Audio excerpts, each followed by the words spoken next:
긴급 속보입니다. 정체불명 무장기한 20여 명이 버스를 탈취해 인천에서 서울로 진입하고 있습니다.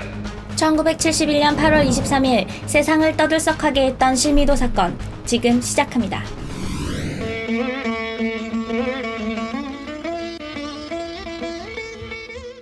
내래 박정희 뭐가지 따로 왔으다. 1968년 1월 21일 미수에 그쳤지만 대한민국을 발칵 뒤집어 놓은 무장공비의 청와대 습격 사건, 그리고 이에 경로했던 대통령 박정희. 눈에는 눈, 이에는 이. 반공을 제1의 국시로 삼아온 대통령 박정희의 반공의지는 이를 계기로 더욱 강해지고 온 국민은 무장공비가 보안을 뚫고 청와대 바로 근처까지 출몰했다는 사실에 분노하며 한편으로는 공포에 휩싸였고 반공에 관한 열의는 용광로보다 더 뜨겁게 달아오르기 시작했습니다. 설마 또 전쟁이 나는 것은 아니겠지?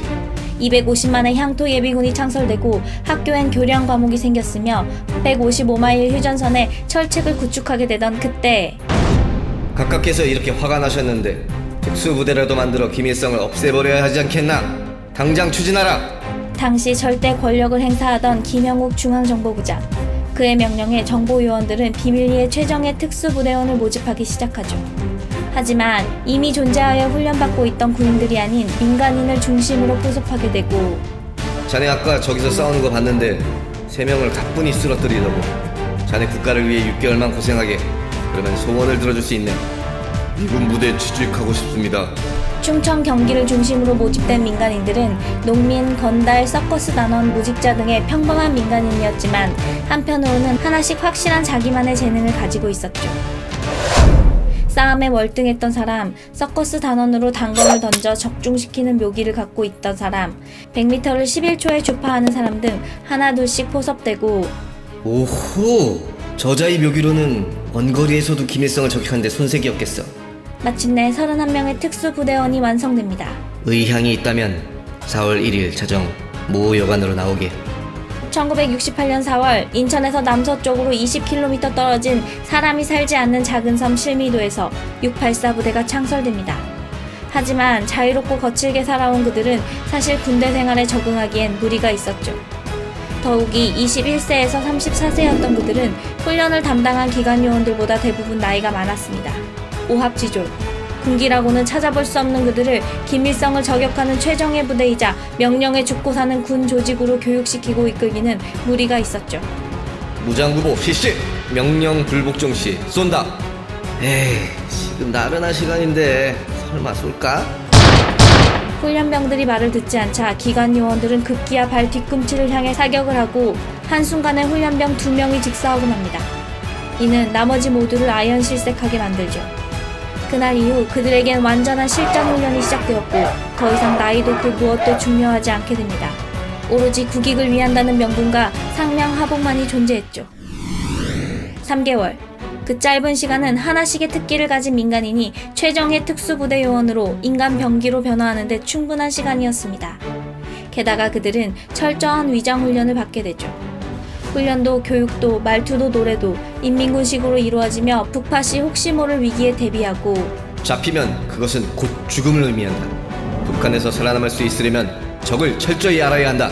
야간 담력 훈련으로 칠흑같이 캄캄한 밤, 지도 나침반 들고 좌표와 숫자만 알고 출발합니다. 목표 지점을 찾아가 임무를 완수하고 복귀하죠. 목숨을 건 그들의 혹독한 훈련은 계속 반복됩니다.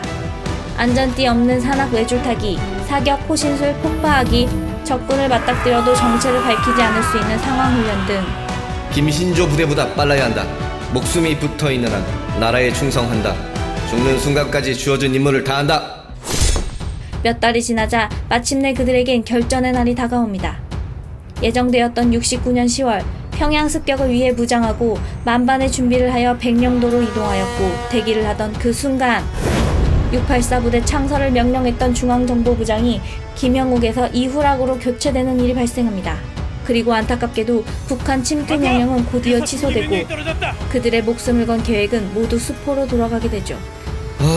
몇 달이면 끝난다더니 돈 벌어서 고향 가야 되는데. 1970년 10월 급기야 이후락 정보부장은 예산 지원마저 중단하고 말죠. 그러자 불만이 점차 커지기 시작합니다. 그 사이 남북은 분위기가 급변하며 적십자 회담을 열게 되고 남북이 화해 모드로 바뀌어 갈수록 그들의 존재 가치는 점점 없어져 가고 결국 약속했던 기간보다 3년을 더 견디어내면서 작전 명령을 기다리지만 안타깝게도 684 부대원들에겐 단 한 번의 기회도 주어지지 않고 맙니다. 인내의 한계점에 다다른 그 순간 도저히 안 되겠다. 우리 탈출하자. 집으로 돌아가자. 최후의 날 1971년 8월 23일 새벽 6시 훈련병들의 탈출을 위해선 넘어야 할 산이 있었죠. 그들의 훈련을 맡고 있는 기관 요원들이 존재하는 한 탈출은 불가능했습니다. 마침 육지로 외박 중이던 상관에게 쪽지 한 장을 쓰고 소대장님, 어쩔 수가 없었습니다. 곧이어 이어진 무차별 습격. 행동 개시. 특수훈련을 받은 훈련병들이 기관 요원들을 습격하기 시작합니다. 3년 이상의 혹독한 훈련을 견딘 그들의 기량은 타의 추종을 불허했죠. 이루 말할 수 없이 참혹한 현장. 24명의 기관 요원 중에서 총알을 피해 구사일생으로 살아남은 사람은 모두 6명이었습니다. 30분 만에 초토화시킨 그들은 지나가던 어선을 위협하고 3년 4개월간 갇혀있던 실미도를 빠져나와 꿈에 그리던 육지 땅을 밟게 되죠. 그리고 곧이어 시내버스를 탈취해 몰고 서울을 향해 달리기 시작합니다. 한편 북한 무장공비 일당이 버스를 탈취해 서울로 돌진하고 있다는 정보에 군은 발칵 뒤집어집니다. 전달. 무장공비가 출현하여 공군본부 쪽으로 향하고 있다. 장병들은 완전 군장 상태로 대기한다. 1300여 명의 공군본부 소속 전 장병들은 전례 없는 비상경보에 긴장을 하고 공군본부 접근 시 교전은 불가피하다. 침착하게 명령에 따라 대처하고 발포 명령 시 발포한다. 순식간에 무장공비의 출현 소식이 긴급 속보로 전해지며 이를 취재하려는 신문과 방송사의 헬기들은 서울 대방동 상공을 선회하여 비행하기 시작합니다. 인천 송도에서 탈취해 달려오던 버스가 고장나자 마주오던 버스까지 탈취해 서울로 향하던 실미도 훈련병들. 그들은 자신들에게도 죽음의 그림자가 다가옴을 직감하고 있었을까요? 71년 8월 23일 오후 2시 15분 대방동 로터리 유한양행 앞 그들이 몰던 버스가 갑자기 가로수에 받치며 멈추어 서게 됩니다. 이제 더 이상 퇴로가 없음을 깨달은 그들, 버스 안에서 수류탄을 터뜨리는 길을 선택하고 말죠.